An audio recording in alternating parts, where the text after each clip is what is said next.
I skidded around the corner of the house, my two brothers in hot pursuit. We all had plastic squirt guns. There was snow on the ground. School had been canceled for the day, and we had cabin fever really bad. In my hurry to rush outside, I'd forgotten even to put on a coat. As I hurled around the corner of the house, I came face to face with my older brother, who was 6 foot tall and on the football and wrestling teams at school. And he'd abandoned his squirt gun for the water hose. I was staring at this huge wave of water just before it hit me full in the face. I was outgunned. My two younger brothers behind me were smart enough to duck out of the way, but just then, my mother caught us. Boy, we were in big trouble. She marched us into the house as usual, lined us up against the couch. And because I was the closest to her, I got the first spanking. And I assure you, when you're soaking wet, that thin, flexible metal spatula she used, it hurt worse than ever. Right when she got done with me, the phone rang. And I thought, oh no. So she went to answer it, and as often happened, when she came back, she was totally out of the mood for spanking, and so my brothers got off with just a scolding. And I was just thinking, oh, the injustice, the indignity. Oh, the unfairness has burned that memory so completely into my mind. I remember what I was wearing that day. To add insult to injury, my mother said, "Gracia, you're smarter than your brothers. You should have known better." Now, I may not have wanted to argue with that first part, but I strongly felt I'd received the short end of that stick all the way around. Now, place yourselves in your own childhood. Remember the control adults had over you. Remember how easily influenced you were. And I'm going to tell you a story today that I was told hundreds of times in my youth. It was a favorite of the male ministers of my past. And I want you to imagine that I'm an older male evangelical minister with a loud voice and bad grammar. Oh, I hope you have to work really hard at that. And this story is found in the Bible. It's a story of murder and intrigue, of mayhem, of political struggle, of the struggle for religious diversity. And I'm going to tell it to you just as it was told to me. But remember, this is not my version. There once was a woman named Jezebel. She lived a long time ago in Palestine. She was a strong and cruel queen, the wife of King Ahab of Israel. She was not a submissive wife. In fact, she refused to allow her husband to rule the kingdom alone. Instead, she exercised power with him, bringing her own god into Israel and defiling the country by building altars and allowing her priests to worship this god. King Ahab was a backslidden Israelite with a pagan wife behind him. She was the neck that turned his head. King Ahab was too weak to stop her and even began to worship her god, Baal. This defied the holy soil of Israel. The brave prophet Elijah rose and spoke against her, demanding allegiance to the one true God and defending the purity of Israel's worship of Jehovah. She should have been in the kitchen, but instead she got out of her place. God's judgment fell upon her, and she was cast out of a high tower by the order of the captain and fell to her death. The book of 2 Kings says that the captain trampled her dead body underfoot which was the ultimate sign of disrespect. The captain let her body lay in the street while he feasted. And the Bible records that the dogs of the city ate all of her except for her hands, her head, and her feet. The male ministers said that these parts of her body were where cosmetics were worn, and that even the dogs would not eat that. So complete was her dishonor that the Bible says that no one mourned her. Can you imagine the effects that this story would have on a young girl? The pressure to be a good woman would include the themes of women remaining in the kitchen, of being submissive, and to leave political and religious leadership to men. I always cringed when this story was told. It was always told with such relish and with such hate directed at any woman who dared to hold a political office, a judgeship, who served in our armed forces, or for any woman who, according to them, got out of her place. And because Jezebel was eaten by the dogs, the male ministers had a nickname for women who cut their hair or wore makeup or worked outside the home. They called these women Alpo, signifying that they were nothing but dog meat. And that is common across a certain section of churches in our country. Hundreds of years later, the book of Revelations was written, and Jezebel appears there as a harlot drinking the blood of the saints, even though in the original story there was no record of her being unfaithful to her husband. It is typical, even today, for male insults towards a woman they disagree with to include those themes of her sexual impurity that we've heard even this past month in our country. But this image of Jezebel runs through our popular culture, and it has for the past 200 years. You find Jezebel in music, in movies, and always with a very, very negative view. There was an episode of The Three Stooges, and the three men wake up one morning. They're all three planning to get married, and they all three go out and buy different sizes diamond engagement rings. And at different times during the day, they all three go to the same scheming woman and give her the diamond rings. And at the end of the episode, they find out that they're all three engaged to the same woman. Curly Joe furiously says, "You Jezebel." And of course, she's blonde. What is it about that? Today, we're going to explore who Jezebel really was and what shaped her personality and how she became the most powerful queen that Israel ever had. As Paul Harvey would say, now you will hear the rest of the story. Jezebel was a Phoenician princess.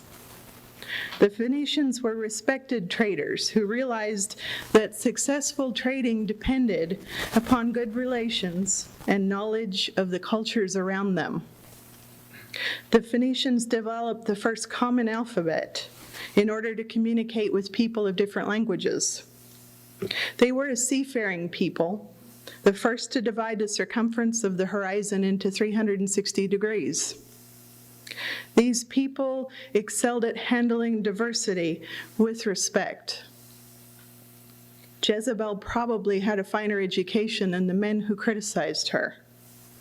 She was trained to be a priestess in the temple.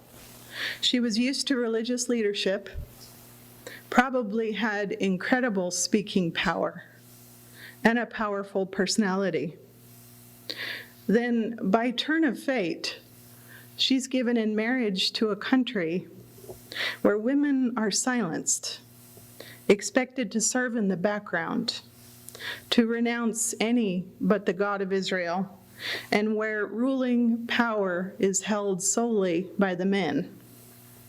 She must have known that she was ruling as no queen of Israel had ever ruled, at such a time when it was not allowed. Jezebel remained faithful to her own religion in a country struggling to impose monotheism. If you think about it, such bravery is astounding. Although the typical heroes of the Bible and Jezebel both used violence to defend their positions, she represents to me a woman of strength, of passion, a woman who would not be silenced. King Ahab must have been a strong man to allow his queen to rule beside him. His male subjects would have thought that sharing power with a woman was a sign of weakness. King Ahab worshipped Jezebel's god, which further infuriated the faithful of Israel. The story of Jezebel, whether mostly myth or not, is a picture of the struggle of a woman against a patriarchal system, told from a very partisan viewpoint. But it's a fascinating example of this struggle. I've studied the history of Palestine as we know it through archaeology, and I saw a group of very old fertility statues that were dated from the time of Jezebel. The truth is, Israel had different gods at different periods in history. At one time, Jehovah had a female consort. Israelite women used fertility statues and small goddess statues in their homes to pray to and give gifts of flowers and food. There are hints throughout the Old Testament of this struggle to silence any worship of other gods and to silence the voices of women and pagans. Jezebel's misfortune was that she moved to a country where the male leadership was trying to impose this one God upon the people. There was no room for diversity, no room for a duality of faith, no willingness to respect the voices of women.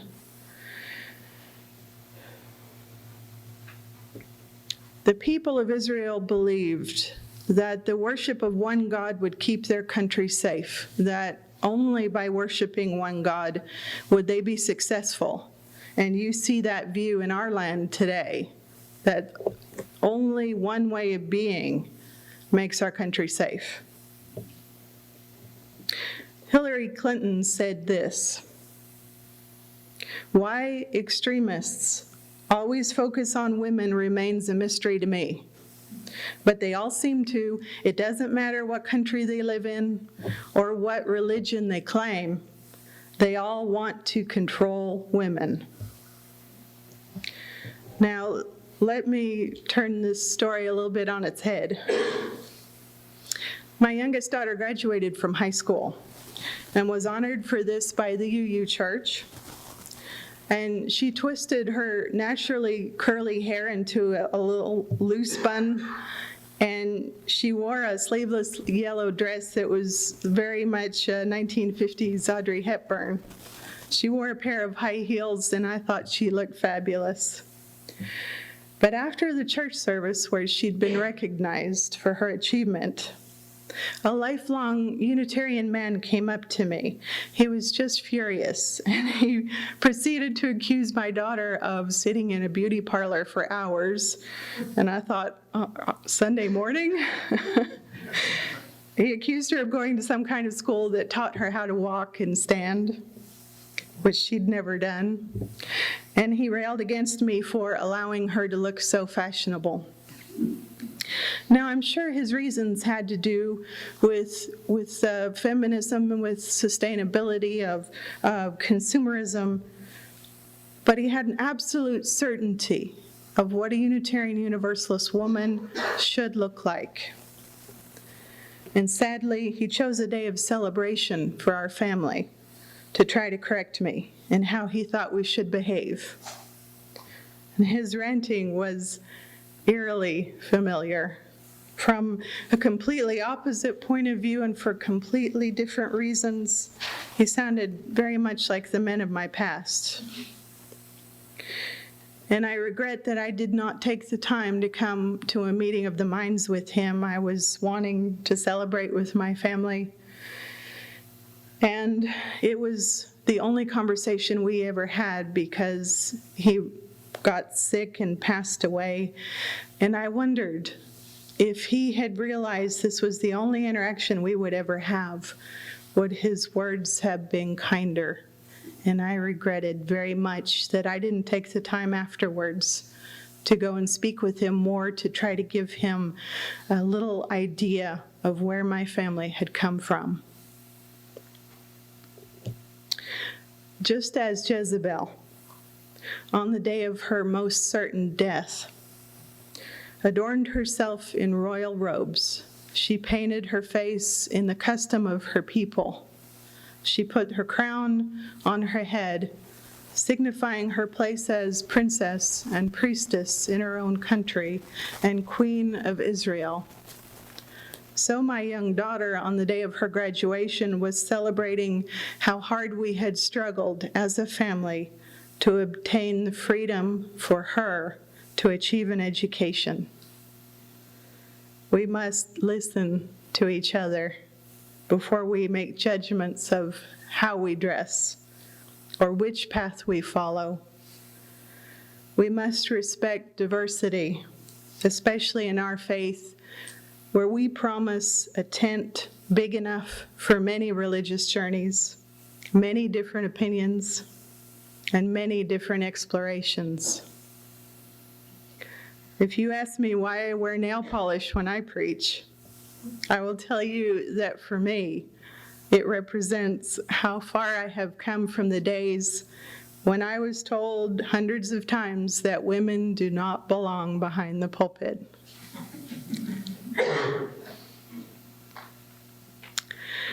It represents to me the journey I've had to make in order to free my unfolding voice. For all the times in your life when you've been silenced, when you've been misunderstood, when your view was in the minority in your workplace or in your country or even among friends, when someone's told you you can't sing or you can't write, you're not allowed to give your opinion,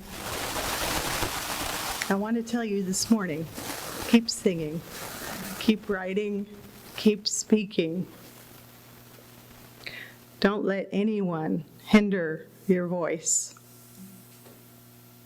Empower those around you with respect for their journey and for their song, even when they disagree with you. When you need to stand up for yourself, try to do so with love. Remember today, around our globe, the many voices who are still silenced. We hope for a better tomorrow.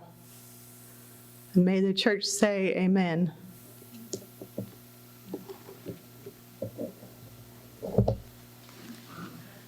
Any questions?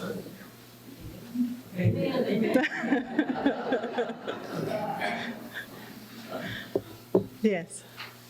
A long time ago, I was told by somebody who told me he knew the Hebrew that the name of Baal actually is husband, because in the Bible they were so, the translations, everything, they were so offended by the goddess, they didn't even put that she was worshiping the goddess. It was, oh, the husband, Right.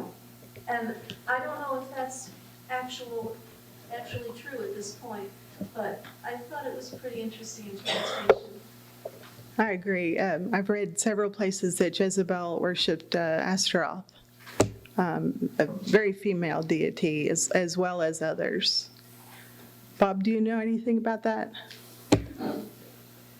It's like most of these things, there are so many different accounts that I don't know which is correct. Yeah. Any others? One of my favorite Shakespearean plays is Antony and Cleopatra, where Cleopatra steals the show at the hand and has the most beautiful and eloquent death of any of the tragedies. Yes. I have a sort of whimsical response to what you had to say, which is very appropriate to our time. But this whimsical response derives from misogynist acquaintances of mine who would claim that you could never silence a woman. Harry. I make the programs up, and each time I try and find a graphic. Well, that leads me off into Wikipedia, and I can get lost in there for hours. But I got into Jezebel, and there were numerous statements, and one of them was that somewhere along the line, the religious authorities could not accept the fact that a woman could be a priestess. And the only role they could assign to her was to be a concubine of the priests. So that's where part of this harlot reputation began. They just couldn't wrap their heads around the male dominant people, you know, the possibility that she actually was a priestess in her religion. So they turned her into a harlot. Right. And there were numerous other cases. It was fun to follow through all this, watching history get reshaped over time. Yeah. Yeah. Along those lines, Harry, in my college Old Testament course, our professor would continue to refer to those people as prostitutes. He said, now they weren't really, but that's what we're going to call them. Wow. We're already calling them that if they weren't that. Yeah. So it's still being taught. Yeah. Don? When you brought up Hillary Clinton, there was a very interesting faux pas occurred right after she got Secretary of State. She was overseas, and it was because of just a bad translation. But they were asking her what the president thought about her stance. But it came out, what does your husband think? You know, and had some confusion there. And she lashed out. My husband is not the Secretary of State. I am the Secretary of State. Yeah. And for me, you know, of course the news made a huge deal about it, but I can understand her reason for lashing out. You know, no, you know, my husband has nothing to do with my position. You know, and it's just it's a tragedy that, you know, she even had to be so guarded and make sure that everybody was not confused as who was Secretary of State. And so I found that. Yeah, I think that probably needed to be said anyhow for a lot of different countries looking at her. I've heard that for a female UU minister, one of the most common remarks she hears is, "Oh, are you co-ministers with your husband?" Because even in, you know, it's just in the back of our heads that often that's the way it goes. So it's interesting. Yes. Today's Dewsbury cartoon in the Sunday paper talks about the other point that you made, that there's a reporter saying, oh, there's a study that people who are racist and prejudiced are often less educated, or not too bright, less intelligent, and so forth. And so the other character says, oh, well, I'm prejudiced against racists. Does that mean I'm dumb? It's sort of, you can go both ways because prejudice is vast. Yeah. Yeah. I went to college in the 60s. My mom graduated from college in 1941. And I think when we do things as women, we give our daughters the freedom to do things. Yeah. So I think it's important that we talk to our daughters about doing things and going ahead. Absolutely. Yeah. I get it with my daughter. Sean? The general attitude that operates in our society about the status of men versus women is something that exists on a subconscious level, which amazes me because sooner or later it always rises to the surface. And the best example, I think, was that recent congressional hearing when on a panel discussing this women affecting women's legislation, there were 5 people on the panel.